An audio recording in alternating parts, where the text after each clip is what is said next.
In the previous part of this lecture, we discussed about the hypothesis testing for the population parameter population mean, if we know the population standard deviation, and we also discussed on the two approaches. Actually, we only started or we only discussed about the first one, which is the use of the p-value. So just a recap, the p-value is uh, in the p-value approach, we are getting the area beneath the curve starting from our sample parameter, which is the sample statistic or the sample mean. So we were finding the z value for that, and then getting the area beneath the curve, whether it's a two-tailed or a one-tailed curve, starting from the z value of our test statistics to the extremities and to the extreme end, and then we are going to compare it, or we are comparing our p-value with our alpha. So if we have a p-value of less than the alpha, we reject the null hypothesis, whereas a p-value of greater than the alpha value, we do not reject rather the null hypothesis. Now, however, this is the second approach. So the second approach is the use of a critical value. So again, we need to find the test statistics. So in the test statistics for test of hypothesis about the population mean using the normal distribution, we have our variable z. So just like how we look for the p-value, we are also going to find the z value first to have a bearings where our sample statistic is on the normal distribution curve.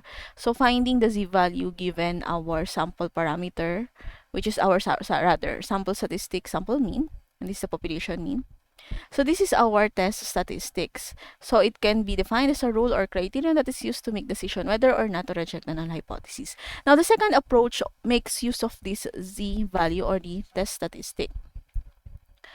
So the critical value approach is we have 5 steps. So first, again, same with the p-value. We must first state the null and the alternative hypothesis, and then we need to know or select what distribution to use, and determine the rejection and the non-rejection region. So the thing here for the critical value approach, we are going to define the rejection and non-rejection region. So unlike the p-value, whereas we are comparing p-value with the alpha, in here we are going to first identify the rejection and non-rejection, and then check where our test statistic falls. Is it in the rejection or is it on the non-rejection region? And then finally, we will make our decision.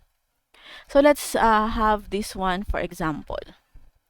The TIV telephone company provides long-distance telephone service in an area. According to the company's records, the average length of all long-distance calls placed through this company in 2019 was 12.44 minutes. The company's management wanted to check if the mean length of the current long-distance calls is different from 12.44 minutes. A sample of 150 such calls placed through this company produced a mean length of 13.71 minutes. The standard deviation of all such calls is 2.65 minutes. Using a 2% significance level, can you conclude that the mean length of the current long-distance calls is different from 12.44 minutes?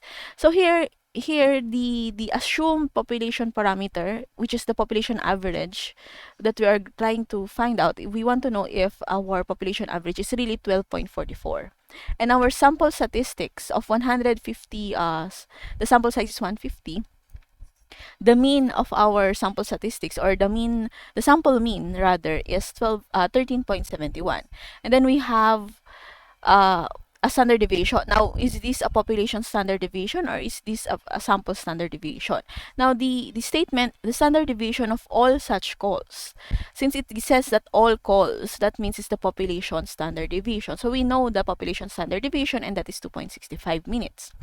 So our significance level is 2%, or alpha is equal to 0.02. So can we conclude that the mean length of the current long distance calls is different from 12.44? Now, the question is it different? It's not is it less than or is it greater than? It's just that is it different from 12.44? Therefore, we are going to use a two-tailed test here. So step one, our statement of the null and the alternative hypothesis. So we want to know if it's 12.44, if the population mean is really 12.44 minutes as the company claimed. So mu, the null hypothesis, that there's no significant difference, and that means mu is equal to 12.44. And our alternative is that mu is not 12.44. So for the type of distribution that we will be using, so the population size is 150 and it's large. So that's n is greater than 30, and we know the population standard deviation because it said the standard deviation of all calls. So that means it's the population standard deviation. So we are going to use the central limit theorem. That means if it's a very large population, or rather the sample size is large enough, it approximates the normal distribution. Next, what is our alpha value? Our 2% significance level, and that is alpha is 0.02. So the not equal to sign, the alternative hypothesis, indicating that our test is two-tailed. So it's on the both sides. So here, in order to identify the rejection and the non-rejection region, the alpha value here plays a role. So in here, since it's a two-tailed, the alpha value, the rejection region, that means the total rejection region is 0.02 area. Therefore, we divide it by 2 because it's two-tailed. So the area in each tail of the rejection region is 0.01. Now, we are going to find the critical point. This is from the z-table as well. So we just need to find the points where where the area beneath the extreme left and extreme right is 0.01, and that is negative 2.33 and positive 2.33. So here is the area. So again, the total alpha is 0.02. That's our significance level, and since it's two-tailed, we divide it into two sides. So each side is, of course, 0.01, area of 0.01. We are now going to find the critical value. The critical value is basically the point where, the point that divides the rejection region here and the non-rejection region. So the non-rejection region, or rather that critical value, is negative 2.33 and positive 2.33. So that means in this division of the regions of our normal distribution, the area here and here is the rejection region. So if our test statistic falls within this region, we reject the null hypothesis. But if our test statistic falls in this non-rejection region, we do not reject the null hypothesis. Actually, this method or this approach was more favored in our high school statistics because I believe it's intuitively much easier to visualize compared to the p-value. But in some areas and in graduate studies, p-value is much preferred because it is shorter.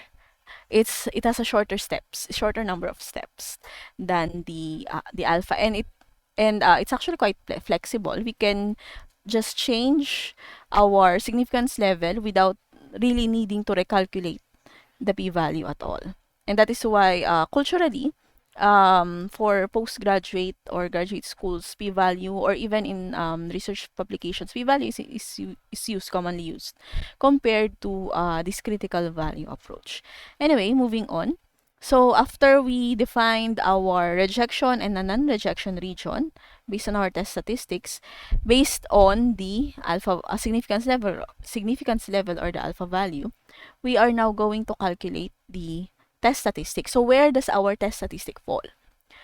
So the value of the test statistics for our sample mean x for the test hypothesis is basically we are just using the same same equation. So test statistics, that our sample mean minus the population mean. Sample mean for us is 13.71. That's our sample average based on the 150 calls that was sampled. And the population mean, that we are saying that our average is 12.44. This is our population mean. So the z value is 5.87. And where does 5.87 fall? Our 5.87 falls in this region. So this is 2.33, and of course going forward. So it's in the rejection region. Therefore, for our test, the z-value is 5.87. It's greater than the value of 2.33. And from visualizing, because in this approach, it's more of a visual representation. We usually tend to visualize it more in this critical value approach compared to the p-value approach. But anyway, since the value of 5.87 falls in this rejection region, so we therefore reject the null hypothesis and conclude that based on our sample, it appears that the mean length of all such calls is not really 12.44 minutes at 2% significance level. Okay, so that's a critical value approach. Let's have another example. So the mayor of a large city claims that the average net worth of families living in the city is at least $300,000. A random sample of 25 families selected from the city produced a mean net worth of $288,000.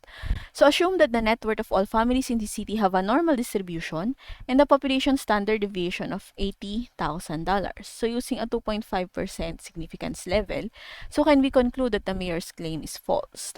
So here the mayor is claiming that they have a high standard of living basically in that city, and they say it's at least 300,000. So from the term at least 300,000, we have an inclination that this is a one-tailed test. And based on the sample, this is our sample average, sample mean of 288. Is it significantly different from our 300? So assume that the net worth of all families, we have our population standard deviation of 80,000. And our significance level is 2.5% or 0.025. So let's try this with our hypothesis testing using the critical value approach. So again, statement of the null and alternative hypothesis. So it says that it must be at least 300,000. So that means the population mean must be greater than or equal to 300,000. But our alternative is, of course, that the population mean is actually less than 300,000. Now, the population standard deviation, sigma, is known. It's also already stated here at 80,000. And they say that the population size is unfortunately small. It's only 25 families. But they say that the distribution is normal. Therefore, we will be using your normal distribution.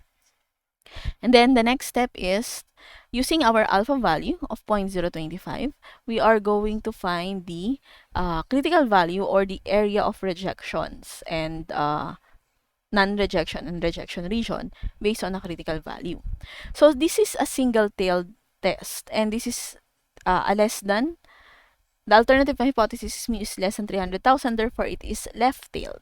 So again, to know if it's a right-tailed or a left-tailed, we must look at our alternative hypothesis. So if it's a less than, the alternative hypothesis stating a less than sign, it's a left-tailed. If it's a greater than, it's a right-tailed. Now, since it's less than, it's a left-tailed. Therefore, the whole value of the alpha, which is the area beneath the curve, the alpha is the area of our rejection region. And this is concentrated only on one tail, which is the left tail. So we're just going to focus on one tail, and the total area beneath that tail must be 0.025. And the critical value on that is negative 1.96. So here it is. So using our z table, we are just going to locate the area with the nearest 0.025 and then find the z value for that. So this 0.025, and the critical value is negative 1.96. So this is now our rejection region, and this is the non-rejection region. Now we are now going to get our sample statistics or test statistic. So this is our critical value. That take note, critical value is different from our test statistic. So we have here two values of z's in this approach. The z value that tells us our critical value, it separates the rejection and the non-rejection region. And the other one is our sample statistics, which is based on our population, or rather on our sample mean. This is based on what we sampled on our test to know the population mean. So the z value here, which is our test statistics, is negative 0.75. And we are going to check whether our z value falls on our rejection or non-rejection region. So our z-value is negative 0.75. So where is negative 0.75? In this area. So this is greater than our critical value. So it's in this region here. Therefore, our z is greater than negative 75. And therefore, it falls on the non-rejection region.